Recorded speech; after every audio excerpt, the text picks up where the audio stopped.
Atomic bomb जो Japan की Hiroshima और नागासाकी इन दोनों शहरों पर वर्ल्ड वॉर 2 में गिराया गया था। दरअसल ये बॉम्ब वर्ल्ड वॉर 2 में एक साजिश की वजह से बनाया गया था। सो फ्रेंड्स, आज की इस इंटरेस्टिंग वीडियो में हम इस बारे में बात करेंगे कि वो साजिश क्या थी और एटॉमिक बम को किन साइंटिस्टों ने बनाया था। सो हमजा स्टूडियो 313 की एक नई वीडियो में आप लोगों को खुशामदीद कहता हूँ। 16 जुलाई 1945 ये वो दिन था जब इंसानों को तबाह करने वाली एटॉमिक बम को पहली बार टेस्ट किया जा रहा था और इसको बनाने वाले जे रॉबर्ट ओपनहाइमर को इस बारे में कोई इल्म नहीं था कि उनका बनाया हुआ ये हथियार इतना तबाहकुन हो सकता है। जब उन्होंने ये तबाही अपनी आंखों से देखी तो ये खौफनाक जुमले कहे,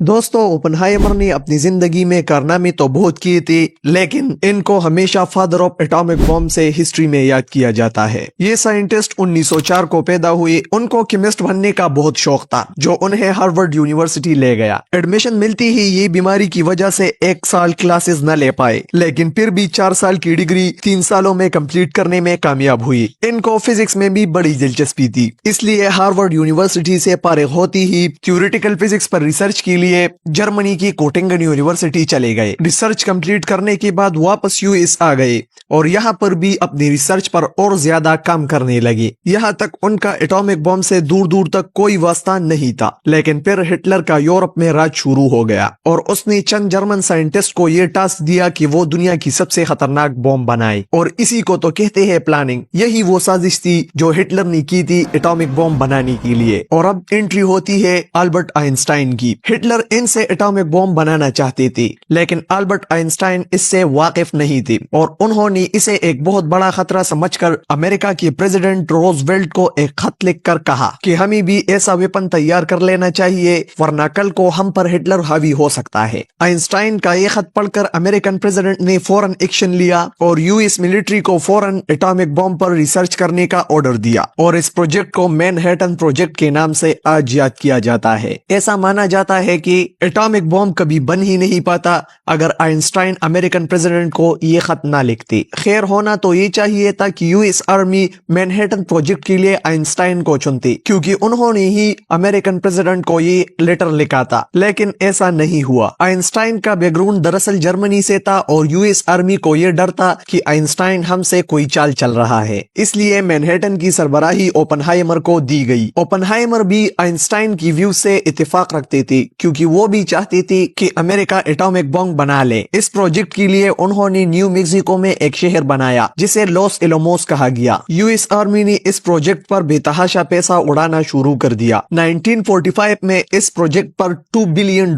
का खर्चा आया। अमेरिका की हिस्ट्री में ये प्रोजेक्ट सबसे ज्यादा इम्पोर्टेंट और टॉप सीक्रेट होने वाला था। इस राज को संभालना यूएस मिलिट्री के लिए बहुत ही ज्यादा चैलेंजिंग था। लॉस एलमोस में इस प्रोजेक्ट पर तकरीबन 1,30,000 वर्कर काम कर रहे थे और इन लोगों को बड़ी जांच पड़ताल के बाद चुना गया था, ताकि प्रोजेक्ट के बारे में कोई भी मालूमात बाहर के लोगों तक न पहुंच सके। इनमें साइंटिस्ट, टेक्नीशियंस, रिसर्चर्स और उनके साथ साथ लोअर स्टाफ भी शामिल थे। इन सबको ये इंस्ट्रक्शंस दी गई कि रिसर्च के हवाले से कोई भी किसी से बात नहीं करे, हत्ता कि अपनी फैमिली से भी नहीं। यहाँ पर कोई भी एक दूसरे को असली नाम से नहीं जानता था, सबको जाली नाम दिया गया था। और प्रोजेक्ट का ये रूल था कि जिस किसी का भी नाम रिवील हो गया उसको बहुत बड़ी सजा मिलेगी। यहाँ पर लेटर्स भी फेक एड्रेस से आते थे और वो एड्रेस था PO Box 166 न्यू मैक्सिको। यहाँ तक कि ऑफिशियल लेटर्स में सिटी नेम भी मेंशन नहीं किया जाता था। यहाँ तक कि उन लेटर्स को पहले यूएस आर्मी की तरफ से पढ़ा जाता और फिर उन्हें आगे फॉरवर्ड किया जाता। यहाँ पर सिक्योरिटी इतनी टाइट थी कि कोई भी वर्कर बगैर एंट्री पास के अंदर नहीं जा सकता था और बगैर एग्जिट पास के बाहर भी नहीं। ये सब कुछ इसलिए किया जा रहा था कि एटॉमिक बॉम्ब से रिलेटेड कोई भी मालूमात लीक न हो जाए। ओपनहाइमर पहले ही से न्यूक्लियर फिजन पर रिसर्च कर चुके थे। ये एक ऐसा केमिकल रिएक्शन है जहां पर न्यूट्रॉन की मदद से एटम्स को स्प्लिट करके हद से ज्यादा एनर्जी हासिल की जा सकती है। नेचुरल एलिमेंट्स में सबसे सबसे भारी एलिमेंट यूरेनियम है। इसकी न्यूक्लियस में 92 प्रोटॉन्स और 146 न्यूट्रॉन्स पाए जाते हैं और इनकी अगर समेशन की जाए तो ये यूरेनियम 238 की मास है। अब साइंटिस्टों ने कई रिसर्चेस के बाद ये नतीजा निकाला कि यूरेनियम 238 को अगर एक खास प्रोसेस से निकाला जाए तो ये यूरेनियम 235 को पैदा करती है जो इंतहाई ही अनस्टेबल है,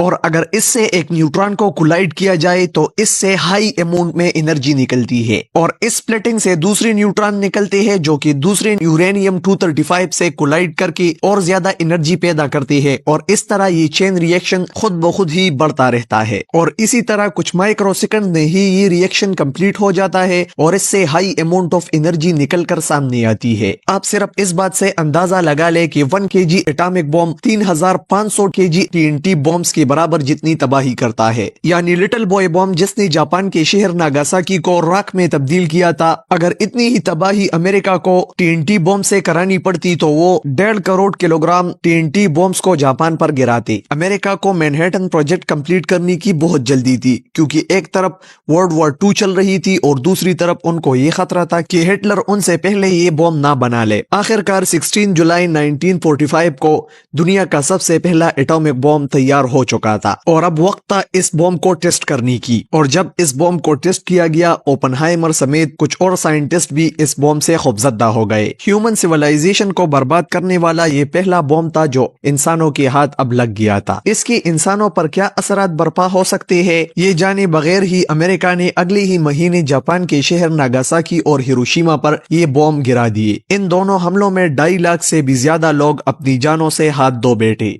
6 दिनों के बाद जापान ने अमेरिका के सामने अपनी हथियार डाल दिए और वहीं पर हुआ वर्ल्ड वॉर 2 का दी एंड। अब आप लोगों को लग रहा होगा कि अमेरिका ओपनहाइमर के इस कारनामे से इतना खुश हुआ होगा कि उसे नोबेल प्राइज दे दिया, पर ऐसा नहीं हुआ। उन्होंने जब ये तबाही देखी तो उसे अपनी क्रिएशन पर बहुत ज्यादा अफसोस हुआ क्योंकि उनकी वजह से लाखों लोगों की जान जा चुकी थी। अगर वो चाहते तो वो ये ताकत मिनटों में ही किसी और कंट्री को भी दे सकते थे। इसलिए अमेरिका की कुछ इंटेलिजेंस एजेंसीज ने भी उन पर जासूसी करना शुरू कर दिया, लेकिन फिर वही ही हुआ जिसका डर था। 1949 में अमेरिका की सबसे बड़ी दुश्मन सोवियत यूनियन ने भी एटमी धमाके कर लिए। टेक्नोलॉजी लीक हो गई थी, लेकिन कहां से किसी को भी इस बारे में मालूमात नहीं थी। सबका शक ओपनहाइमर पर जा रहा था क्योंकि उसकी गर्लफ्रेंड कम्युनिस्ट पार्टी की मेंबर थी और उसकी बीवी भी पहले कम्युनिस्ट पार्टी की मेंबर रह चुकी थी। अमेरिका की कम्युनिस्ट पार्टी की सोवियत यूनियन के साथ काफी क्लोज रिलेशंस थी, लेकिन खुद ओपनहाइमर को पॉलिटिक्स में कोई भी इंटरेस्ट नहीं था। अमेरिकन प्रेसिडेंट ने ओपनहाइमर और स्टेट सीक्रेट के दरमियान पर्दा डालने का ऑर्डर जारी किया। एक इंक्वायरी हुई जिसमें ओपनहाइमर पर यह इल्जाम लगाया गया कि वो सोवियत यूनियन का एजेंट है, लेकिन वो अपनी बात पर डटे रही कि उनका कम्युनिज्म और सोवियत यूनियन से कोई भी ताल्लुक नहीं है। ओपनहाइमर पर कोई भी सबूत नहीं था, लेकिन फिर भी फैसला उनके खिलाफ सुना दिया गया। जो एक वक्त में एक बहुत बड़े साइंटिस्ट का दर्जा रखते थे, उनको मिनटों में ही जलील करके उनकी सिक्योरिटी क्लियरेंस और प्रोजेक्ट के राइट्स छीन लिए। आइंस्टाइन समेत कई और ऐसे साइंटिफिक रिसर्चर्स ने आवाज बुलंद की, लेकिन कुछ फायदा न हुआ। कई साल ओपनहाइमर खामोशी से जिंदगी गुजारते रहे। फिर 1961 में जॉन एफ कैनेडी अमेरिका के प्रेसिडेंट बने तो उन्होंने ओपनहाइमर को ऑफर दी कि वो एक फ्री एंड फेयर ट्रिब्यूनल बनाएंगे तो उन्हें उनकी सिक्योरिटी क्लियरेंस वापस मिल सकती है, लेकिन ओपनहाइमर ने इस ऑफर से इनकार कर दिया। जॉन एफ कैनेडी जानते थे कि ओपनहाइमर बेकसूर है, इसलिए उन्होंने ओपनहाइमर को अमेरिका का सबसे बड़ा साइंटिफिक अवार्ड भी दिया और फिर ओपनहाइमर 1966 में कैंसर की बीमारी की वजह से चल बसे। दोस्तों, अगर वीडियो अच्छी लगी हो तो लाइक करना मत भूलना और मेरे चैनल को सब्सक्राइब भी करें। ज्यादा से ज्यादा शेयर करें ताकि सब लोग इसके बारे में जान सके। मिलते हैं नेक्स्ट वीडियो में एक नेक्स्ट टॉपिक के साथ। तब तक के लिए खुदा हाफिज।